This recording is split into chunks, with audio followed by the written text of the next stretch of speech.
जय हिंद दोस्तों, ex serviceman भाइयों को भी मिलेगा ट्रैवल अलाउंस टीए और किन किन कंडीशन और कब कब मिलेगा इसकी बात करेंगे।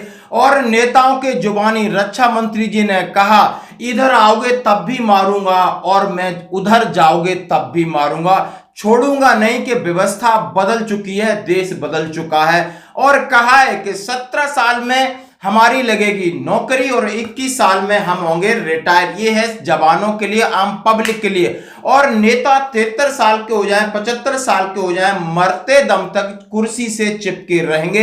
यदि मेरी सरकार आती तो ये बदलेगा। और सब उन्होंने बोला, मैं बेरोजगारी खत्म करूंगा, घर बैठे 1 लाख रुपए दूंगा। आखिर यह है नेताओं की जुबानी, क्योंकि हमें अब नेताओं की भाषा सुननी होगी, समझनी होगी और निर्णय लेना होगा। जरूरत पड़ी हम सीमा के इस पार भी मार सकते हैं, जरूरत पड़ी तो सीमा के उस पार भी जाकर मार सकते हैं।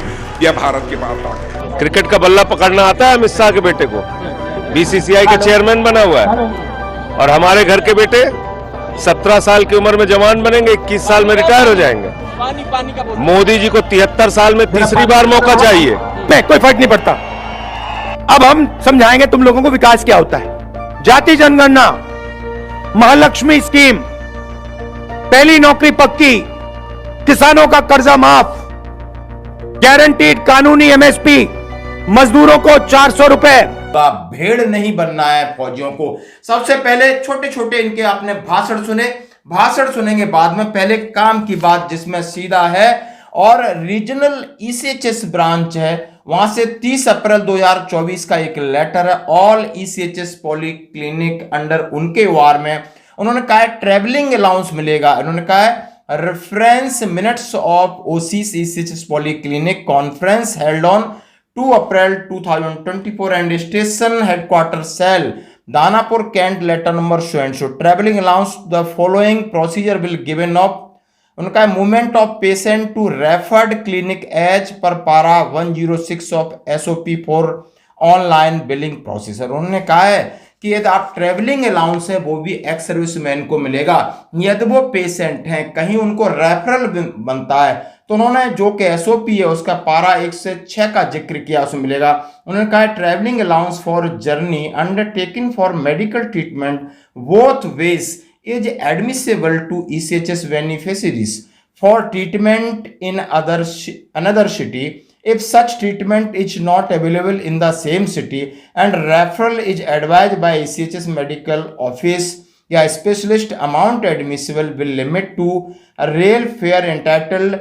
उन्होंने कहा है classes as applicable of the time of retirement by short and main route। उन्होंने कहा है यदि आपको इस तरीके का रेफरल मिलता है जो कि आपकी फैसिलिटी जो शहर में नहीं दूसरे शहर में है, तो आपको टीए मिलेगा, आने का और जाने का, रेलवे जर्नी का पैसा मिलेगा। और यदि आपको अटेंडर की जरूरत है तो उसका भी मिलेगा।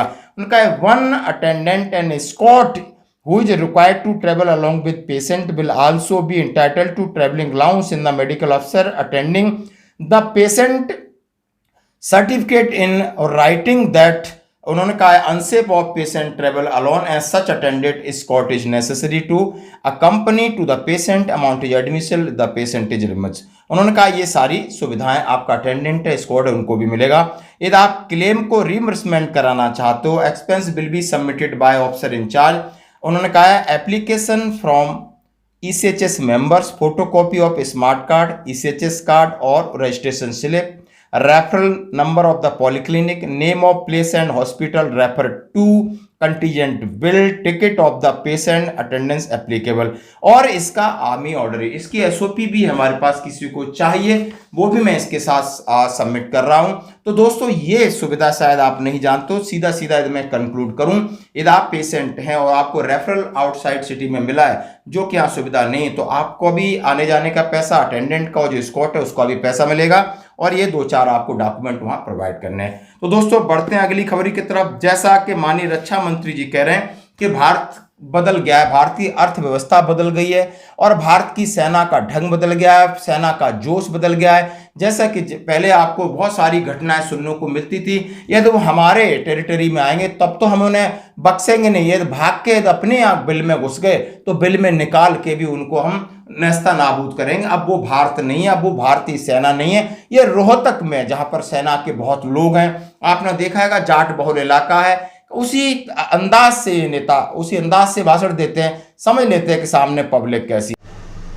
और बहनों भाइयों, उरी और पुलवामा अटैक के बाद हमारी सेना के जवानों ने क्या किया था आपको बताने की जरूरत नहीं है।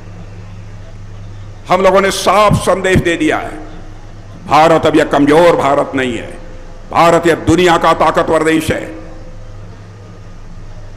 हमारे अंदर वह ताकत है, जरूरत पड़ी तो हम सीमा के इस पार भी मार सकते हैं, जरूरत पड़ी तो सीमा के उस पार भी जाकर मार सकते हैं। यह भारत के पास ताकत है।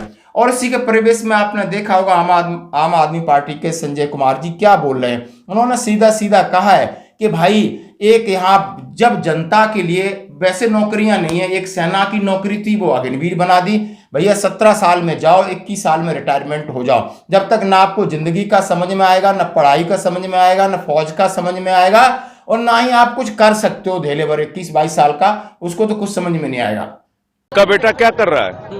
क्रिकेट का बल्ला पकड़ना आता है अमित शाह के बेटे को? बीसीसीआई का चेयरमैन बना हुआ है। और हमारे घर के बेटे 17 साल की उम्र में जवान बनेंगे, 21 साल में रिटायर हो जाएंगे। मोदी जी को 73 साल में तीसरी बार मौका चाहिए और 21 साल का जवान जो है वो रिटायर होकर घर पे बैठेगा और अमित शाह का लड़का बीसीसीआई का चेयरमैन बनेगा। तो ये लोग घोर परिवारवादी हैं।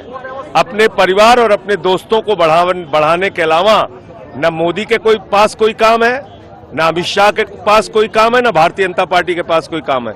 किसको दे रखा है देश की सारी संपत्ति? अपने दोस्तों को। लाखों करोड़ रुपए देश का लूट कर किसको दे रखा है? अपने दोस्तों को। 15 लाख करोड़ रुपए किसका माफ किया? पूंजीपतियों का। तो ये है इनका चरित्र। इसलिए हम इस देश का भविष्य बनाना चाहते हैं, मोदी और अमित शाह अपने दोस्तों का भविष्य बनाना चाहते हैं। और आप देश सुधारोगे और हम लोग हैं जो नेता हैं, माननीय प्रधानमंत्री मोदी जी का जिक्र किया, 73 साल के बाद भी उन्हें और मौके चाहिए। उन्होंने कहा 2047 तक इन्होंने रह करके देश को सुधारना है, मतलब यही सुधारेंगे, बाकी किसी की आवश्यकता नहीं। इस तरह वो आप तंज कस रहे हैं। और इसके बीच में भी राहुल गांधी जी ने कहा है कि बस एक बार हमें मौका दे दो। जो बेरोजगार हैं घर पे 1 लाख रुपए 1 साल में मिलेंगे, 400 रुपए मजदूरों को मिलेंगे और आपको सुव्यवस्था मिलेगी, आपको नौकरियां मिलेंगी। और हमको जो भी मीडिया ने गाली देना है, जो कहना है कहो, हमें कोई फर्क नहीं पड़ता। हमने ये मुद्दे उठाना है और जनता के बीच जाना है। जितना ये मीडिया वाले चिल्लाएंगे ना, उतना ही मुझे लगेगा ये बिल्कुल सही काम कर रहा हूं। और करो इसको। मीडिया वाला जो भी बोलना चाहे बोलो, हमें कोई फर्क नहीं पड़ता। चिल्लाओ, नाच गाना करो, डांस करो, चिल्लाओ, गाली दो, हमें कोई फर्क नहीं पड़ता। अब हम समझाएंगे तुम लोगों को विकास क्या होता है। जाति जनगणना, महालक्ष्मी स्कीम, पहली नौकरी पक्की, किसानों का कर्जा माफ, गारंटीड कानूनी एमएसपी, मजदूरों को 400 रुपए,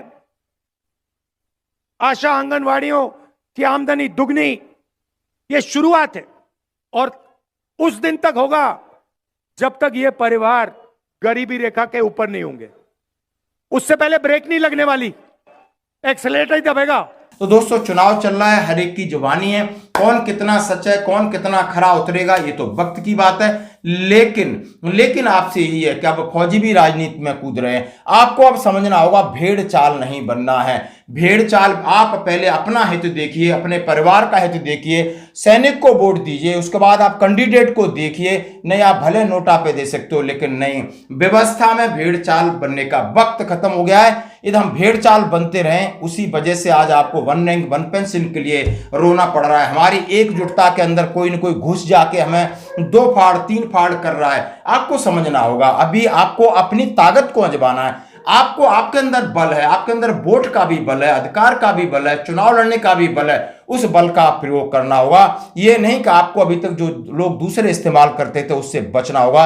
यदि आप इस समाज में, यदि आप न्याय चाहते हो, यदि समाज में आप अपना कुछ न कुछ हासिल करना चाहते हो तो आपको एकजुट होकर पहले अपनी ताकत को विकसित करना होगा। धन्यवाद दोस्तों। भारत अब कमजोर भारत नहीं रहा है। भारत मेरे बहनों भाइयों अब कमजोर भारत नहीं रहा है। भारत अब यह दुनिया का एक ताकतवर देश बन गया है। मैं याद दिलाना चाहता हूं, एक फवाद हुसैन, यह पाकिस्तान के पूर्व मंत्री हैं, उन्होंने संसद में बोलते हुए यह कहा था, पुलवामा में हमारे सुरक्षा के जवानों पर जो आतंकवादियों का आक्रमण हुआ था, स्वीकार किया संसद में उन्होंने, इसको पाकिस्तान की सरकार ने कराया है। और वही फवाद हुसैन जो कि पाकिस्तान के पूर्व मंत्री हैं, वह राहुल की तारीफ कर रहे हैं और अपने ट्विटर पर, अपने यक्स पर राहुल ऑन फायर कहा है। मैं कांग्रेस के दोस्तों से पूछना चाहता हूं, आप देश को कहां ले जाना चाहते हैं? और बहनों भाइयों, उरी और पुलवामा अटैक के बाद हमारी सेना के जवानों ने क्या किया था आपको बताने की जरूरत नहीं है। हम लोगों ने साफ संदेश दे दिया है, भारत अब यह कमजोर भारत नहीं है। भारत यह दुनिया का ताकतवर देश है। हमारे अंदर वह ताकत है, जरूरत पड़ी तो हम सीमा के इस पार भी मार सकते हैं, जरूरत पड़ी तो सीमा के उस पार भी जाकर मार सकते हैं। यह भारत के पास ताकत है।